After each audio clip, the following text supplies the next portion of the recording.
నమస్కారం దుర్గా కుమార్ గారు. నమస్కారం సుధాకర్ గారు, మన వీక్షకులు కూడా నమస్కారం. తాజాగా జగన్మోహన్ రెడ్డి గారు 3వసారో 4వసారో బెంగళూరు అయితే వెళ్ళటం జరిగింది. అంటే ఆయన ఓడిపోయి గట్టిగా ఒక 50 రోజులు అయింది అనుకోండి. సుమారు 50 రోజుల్లోనే 4-5 సార్లు బెంగళూరు వెళ్ళిపోయాడు. కానీ గత 10 ఏళ్లలో ఎప్పుడు బెంగళూరు వెళ్ళా.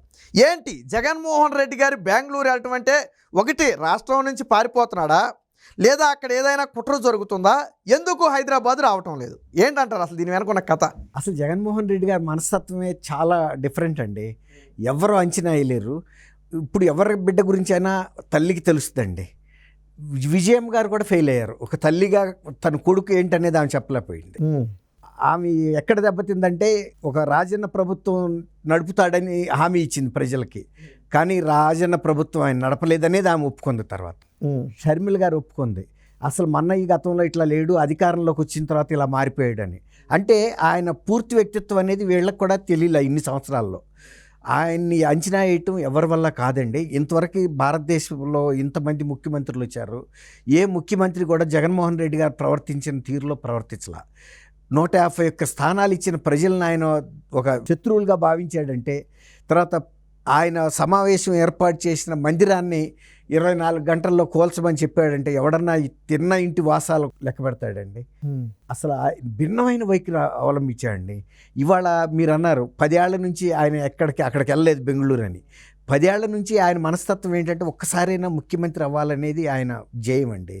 ఒక్కసారి ముఖ్యమంత్రి అయితే, గతంలో తండ్రి చాటు బిడ్డగా ముఖ్యమంత్రి కొడుకుగా అసలు ఏ ముఖ్యమంత్రి దేశంలో సంపాదించినంత సంపాదించాడు. మనకన్నా పెద్ద రాష్ట్రం ఉత్తరప్రదేశ్ ముఖ్యమంత్రులు కూడా ఈయన సంపాదించిన దాంట్లో సగం కూడా సంపాదించాల. అది ముఖ్యమంత్రి కొడుకుగా ఉంది.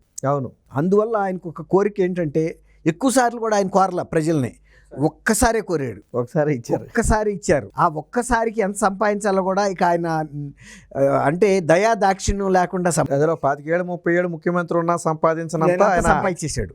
ఆఖరికి సర్వేరాళ్ళ దగ్గర నుంచి ప్రతిదీ, చిక్కీ దగ్గర నుంచి కోడిగుడ్లు వాళ్ళ పిల్లలకి ఇస్తారు కదండి, అంగన్వాడీ పిల్లలకి, వాటిలతో కూడా అసలు ఎక్కడ కూడా అవినీతి ఎక్కడ అవకాశం ఉంటే అంతా మేసాడు. వేసిన తర్వాత కూడా ఇవాళ ఒక్కసారి మళ్ళీ పూర్తి స్థాయి ముఖ్యమంత్రిగా 5 ఏళ్ళు ఉన్నాడు కదండి. ఇంత ఆదాయం చూసిన తర్వాత ఒక 30 ఏళ్ళు కనుక ఉంటే బాగుంటుంది అనేది ఇప్పుడు మళ్ళీ ఆలోచన వచ్చేసి, ఈ రాష్ట్రంలో పేదల తప్ప ఎవడండి అసలు ప్రజలు కూడా మిగలరండి, నవిలేస్తాడు. ఇప్పుడు చంద్రబాబు నాయుడు గారు వచ్చి ఆ 50 రోజులు అయ్యేటప్పటికి ఈయన్ని దించేసి రాష్ట్రపతి పాలన పెట్టి, ఎన్నికలు పెట్టినా పర్లేదు, లేకపోతే నన్ను చేయమన్నా నేను చేస్తాననే దగ్గరికి వెళ్ళాడు. 2 నెలలు కూడా అక్కడ 50 రోజుల లోపుకి వెళ్ళిపోయాడు. అసలు జనం నివ్వెరపోయారు. ఆయన 35 హత్యలు జరిగినాయి అన్నాడు కదండి. ఆఖరి హత్య రషీద్ది పలకరిస్తానికి వెళ్ళాడు కదండి. ఆ 34 మంది ఏం ద్రోహం చేశారు ఈయనకి? వాళ్ళకి అర్హత లేదా వీళ్ళు పలకరించడానికి? హత్యలు అయి ఉంటే ఉండాలి, ఖచ్చితంగా వెళ్ళాలి. అంటే వీళ్ళు నీ కార్యకర్తలు కాబట్టి నువ్వు వెళ్ళావు, వాళ్ళిద్దరు కూడా నీ కార్యకర్తలే, సంపినాడు కార్యకర్తలే.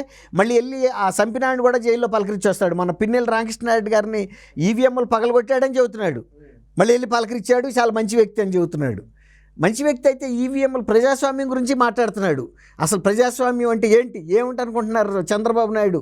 అసలు ఆయనకన్నా ప్రజాస్వామ్య విలువలు ఉన్నాయా, అదే అంటున్నాడు. ఈవీఎంలు పగలగొట్టినాడు మంచి వ్యక్తి అని చెబుతున్నావు నువ్వు. ప్రజాస్వామ్యాలకి ఈవీఎం గుండెకాయ కదండి. అవును, అదే కదా బ్యాలెట్ కానీ ఈవీఎం కానీ. అవును, ఏది ఎన్నిక నిర్వహిస్తుంది. ప్రజల అభిప్రాయం నిక్షిప్తమైన ఉన్నదాన్ని అంత ఆక్షేపణగా మీరు వెళ్ళి పగలగొట్టి వచ్చిన వ్యక్తిని నువ్వు సమర్థిస్తా. ఇంకా పైగా అంబేద్కర్ రాసిన రాజ్యాంగం గురించి ఈయన చెబుతున్నాడు. వాటి విలువలు ఏంటి, ప్రజాస్వామ్యం అంటే ఏంటి, ఎంత పవిత్రత ఉంటుందని. ఏది నీ దగ్గర పవిత్రత?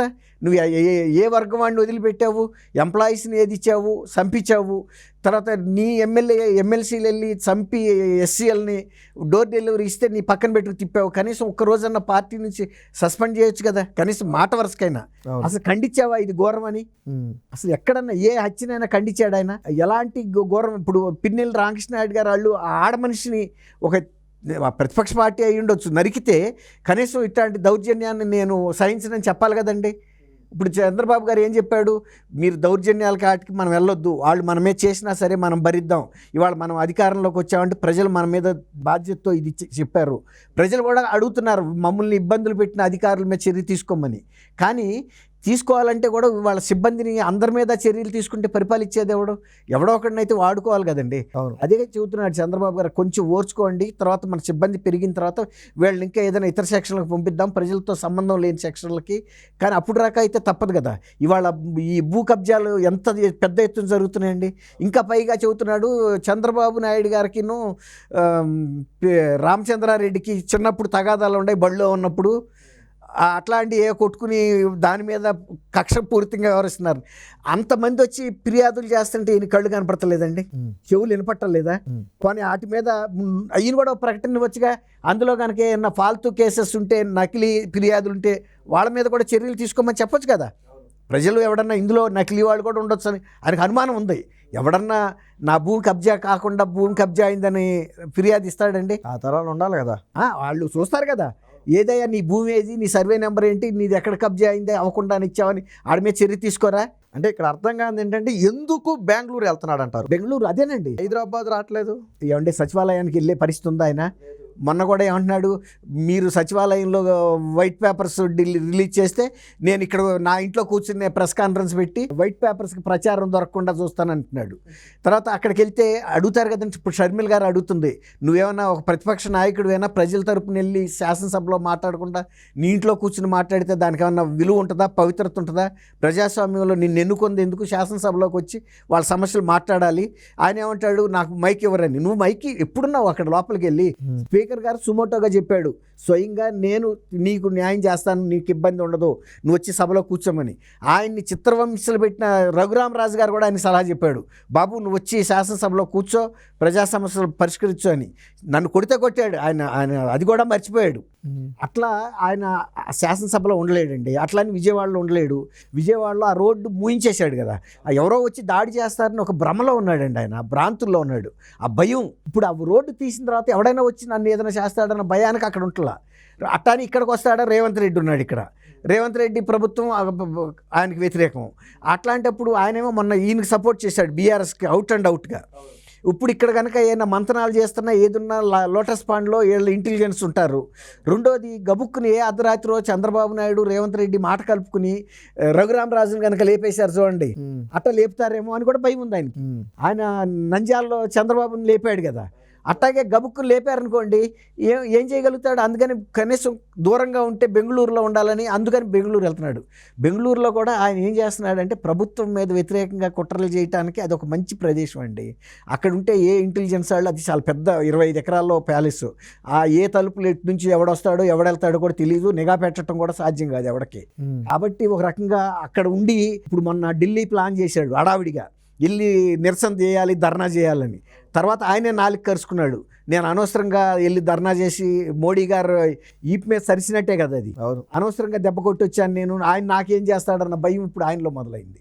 ఈ కేసెస్ అన్ని విచారణలు మొదలైతే నా పరిస్థితి ఏంటని ఈ భయంతోనే తప్ప బెంగళూరు వెళ్ళేది వేరే ఏం లేదని. తర్వాత అక్కడ ఏంటంటే వెళ్ళిన ప్రతి నిమిషాన్ని అక్కడ సద్వినియోగం చేసుకుంటున్నాడు.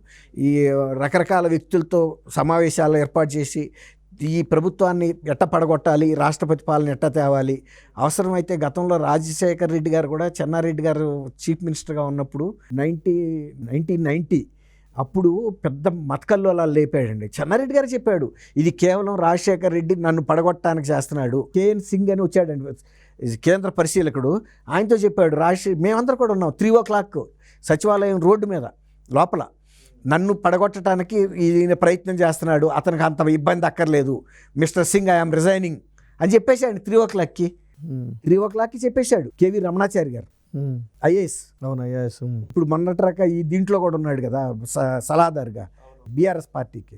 ఆయన చెప్పాడు, ఎందుకంటే నేను వీళ్ళని ఇంతమందిని చంపడం నాకు ఇష్టం లేదని చెప్పాడు. హెవీ ఆర్ట్ ఐఎమ్ రిజైనింగ్ అని చెప్పేశాడు. రాజశేఖర రెడ్డి గారి పేరు చెప్పాడు. ఆయన కాంగ్రెస్ ముఖ్యమంత్రి. అంటే వీళ్ళు ఇట్లాంటివి కూడా రేపు ఆంధ్రప్రదేశ్లో జరుగుతాయండి. ఎందుకంటే వారసత్వం పోదండి. ముఖ్యమంత్రిగా చంద్రబాబు నాయుడు గారు ఉంటాం, ఆయనకి సుతారం ఇష్టం లేదు. ఇట్లాంటి అల్లకల్లోలాలు కూడా సృష్టించడానికి కూడా ఆయన ఏమి వెనకపడ్డు. వీటికి సంబంధించిన ఏర్పాట్లు చేసుకోవడానికి ఇప్పుడు లోటస్ పాండ్ కూడా రావట్లేదు, ఇక్కడ అక్కడికి పెట్టాడు డైరెక్ట్గా. అది ఇతర రాష్ట్రం, దానికి ఇక్కడ నిఘా ఉండదు, ప్రజల దృష్టి కూడా పడదనే ఉద్దేశం.